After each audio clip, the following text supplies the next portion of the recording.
Waste Asia में उठे युद्ध के बवंडर का सबसे बड़ा खामियाजा हमेशा की तरह आम लोग ही भुगत रहे हैं। मिसाइलें और एयर स्ट्राइक सिर्फ सैन्य ठिकानों तक सीमित नहीं रह गई, बल्कि अस्पताल, पानी और बिजली जैसी बुनियादी जरूरतें भी निशाने पर आ रही है।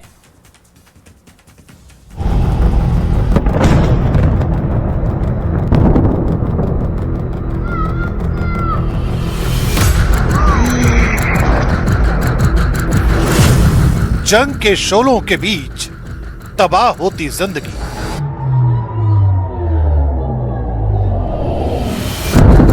ईरान के कई शहरों में बिजली पानी का संकट,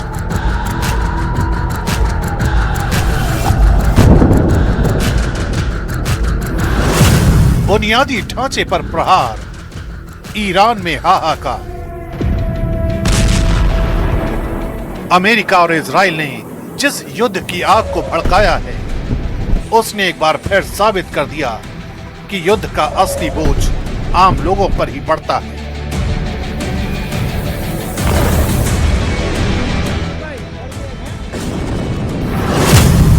रिपोर्ट के मुताबिक अमेरिका और इजराइल के हमलों में ईरान में अब तक करीब 1484 लोगों की मौत हो चुकी है।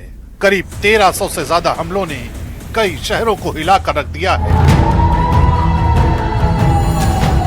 इन हमलों के बीच सबसे ज्यादा असर उन लोगों पर पड़ा है जिनका युद्ध से कोई लेना देना नहीं। घर उजड़ रहे हैं, परिवार बिखर रहे हैं और हजारों लोग हर दिन इस डर के साथ जी रहे हैं कि अगला धमाका कहीं उनके इलाके में ना हो। इस जंग का एक और चिंताजनक पहलू ये है कि बुनियादी ढांचे भी सुरक्षित नहीं रह गए हैं।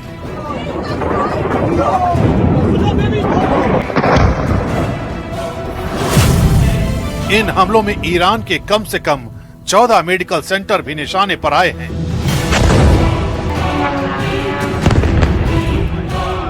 अस्पतालों और स्वास्थ्य सुविधाओं पर हमले का मतलब है कि घायल और बीमार लोगों के इलाज की राह और मुश्किल हो जाती है।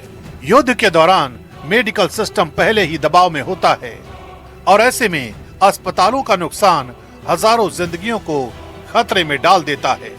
यही वजह है कि अंतर्राष्ट्रीय मानवीय कानून में मेडिकल संस्थानों को सुरक्षित रखने पर जोर दिया जाता है। युद्ध का असर सिर्फ जान माल तक सीमित नहीं है, बल्कि रोजमर्रा की जिंदगी भी बुरी तरह प्रभावित हो रही है।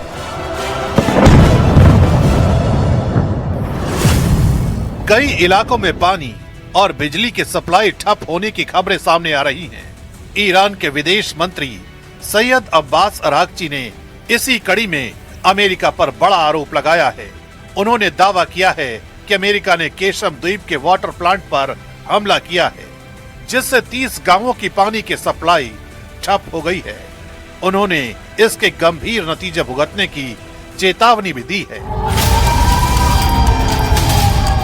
जब किसी शहर में बिजली बंद होती है तो अस्पताल, संचार और जरूरी सेवाएं भी प्रभावित होती हैं। पानी की कमी तो और भी गंभीर संकट पैदा कर सकती है, क्योंकि ये सीधे लोगों के जीवन से जुड़ा सवाल है। यानी मिसाइल और बमों के बीच आम लोगों के सामने अब एक और लड़ाई है, जीवित रहने के लिए जरूरी संसाधनों की। इस बीच दोनों पक्ष अपनी अपनी सैन्य सफलता के दावे भी कर रहे हैं। इजराइल का कहना है कि उसने ईरान के करीब 300 मिसाइल लॉन्चर नष्ट कर दिए हैं। वहीं ईरान का दावा है कि जवाबी कार्रवाई में कुवैत, बहरीन और यूएई में मौजूद करीब 20 अमेरिकी सैन्य ठिकानों को नुकसान पहुंचाया गया है।